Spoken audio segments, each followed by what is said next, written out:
বাঘাযতীনে বহুতল বিপর্যয়ে গ্রেফতার প্রমোটার। বকখালি থেকে অভিযুক্ত প্রমোটারকে গ্রেফতার করেছে পুলিশ। ধৃতকে কলকাতা পুলিশের হাতে তুলে দেবে সুন্দরবন পুলিশ জেলা। হরিয়ানার সংস্থাকে দিয়ে হেলে পড়া বহুতল সোজা করার চেষ্টা করা হয়। ভিত ভেঙে আরো হেলে পড়ে বাঘাযতীনের এই বহুতল। পুরসভাকে না জানিয়ে হরিয়ানার সংস্থাকে দিয়ে কাজ করানোর অভিযোগ।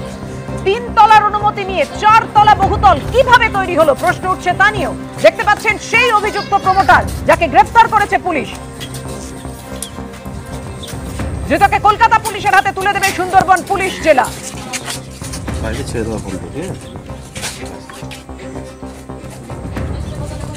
আর বহুতল বিপর্যয়ের সেই মুহূর্তের ছবি রাখবো আপনাদের সামনে।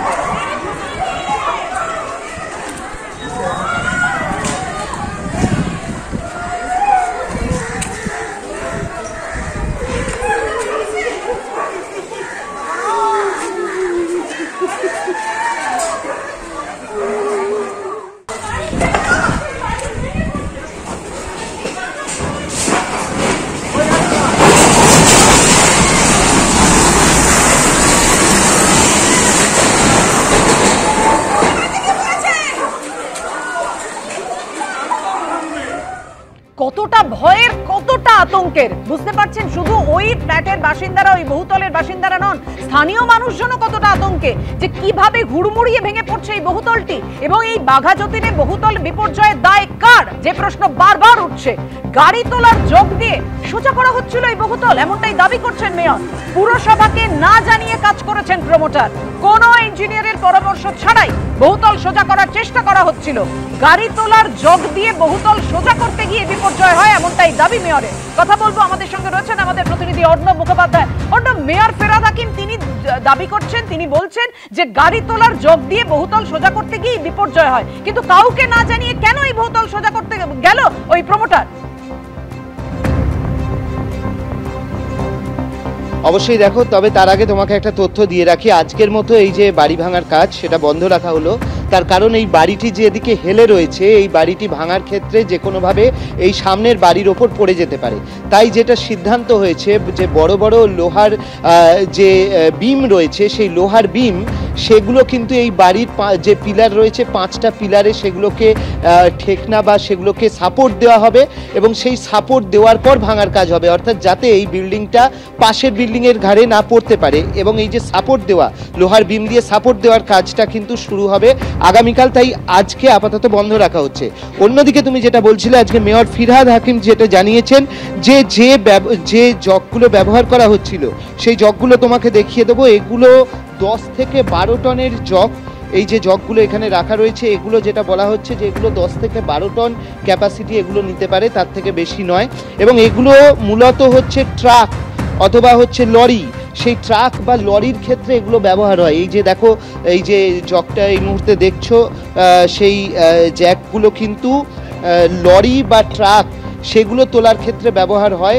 এগুলো বিল্ডিং লিফটিংয়ের ক্ষেত্রে ব্যবহার হয় না। এগুলোর দাম হচ্ছে এক একটা প্রায় 600 থেকে 700 টাকা, এমনটা এক্সপার্টরা বলছেন। আর এই যে বিল্ডিংয়ের ক্ষেত্রে যে ধরনের জ্যাক ব্যবহার করা হয় সেগুলোর দাম 3500 টাকা মতো এক একটা পড়ে। তো স্বাভাবিকভাবে এই যে বাড়ির নিচটা তোমাকে দেখিয়ে দিচ্ছে, এই যে পিলারটা রয়েছে এখানে যে জগগুলো লাগানো হয়েছিল, মেয়র বলছেন এখনো দেখো ওই পিলারের নিচে জগটা লাগানো রয়েছে। মেয়র যেটা বলছেন যে এগুলো হচ্ছে গাড়ি তোলার জ্যাক এবং সেগুলো গাড়ি তোলার জ্যাক ইউজ করা হয়েছিল বাড়ি তোলার ক্ষেত্রে। তো সেই একটা বিষয় রয়েছে। এখনো এই যে লিফটিং সংস্থা, তাদের বিরুদ্ধে অভিযোগ দায়ের হয়েছে, কিন্তু তাদের এখন নাগাল পাওয়া যায়নি। এবং এক্সপার্টরাও যেটা বলছেন যে এগুলো দিয়ে ট্রাক। একদমই, তুমি যখন এক্সপার্টের কথা বললে, এই মুহূর্তে তুমি আমাদের সঙ্গে থাকো লিফটিং এক্সপার্ট, তিনি কি বলেছেন এই প্রসঙ্গে বিকাশ সিসোদিয়া অবশ্যই আপনাদের দেখাবো। তার আগে দেখাবো মেয়র ফেরাদ হাকিম তিনি কি দাবি করেছেন। দেখুন, পৌরসভাকে না জানিয়ে প্রমোটার সে নিজে পাকামি করে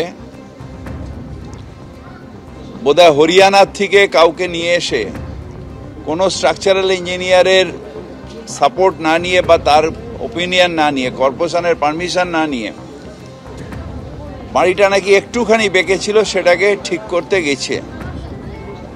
সেই করতে গিয়ে এত বড় একটা বিপর্যয়, যেখানে তারা রড কেটেছে, তারা গাড়ি ওঠানোর যে জগ, সেই জগ দিয়ে তুলতে গেছে এবং তুলতে গিয়ে একটা এত বড় বিপর্যয় হয়েছে। যারা ওখানে ফ্ল্যাট কিনেছিলেন তাদের আজকে সর্বহারা অবস্থা।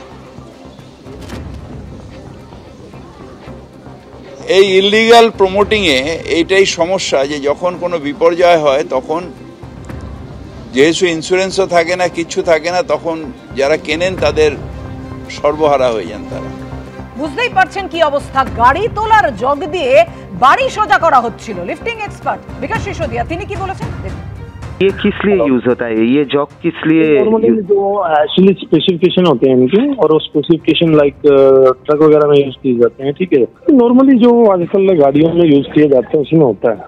ये बोर्ड पे जो नॉर्मली वो सब यूज करते हैं उसकी 3000 समथिंग जीएसटी अलग से लगा की पोस्टिंग आती है, और ये जो है ये मेरे बोर्ड पे 800-900 रुपीज पर पीस पड़ता है। इसका कैपेसिटी कितना है? ये 4 तला एक घर को या इमारत को ये उठा सकते हैं? नहीं सर, मुश्किल है। अच्छा, इसका कैपेसिटी कितना है? ये होगा वो 10-12 टन। 10-12 टन, यानी ये ट्रक या लॉरी में यूज होता है तो? बिल्कुल बिल्कुल। अच्छा, मतलब ये सही नहीं है एक बड़ी लिफ्टिंग के लिए तो? नहीं, ये सर इसका स्पेसिफिकेशन ठीक नहीं है सर, मेरा मानना ये।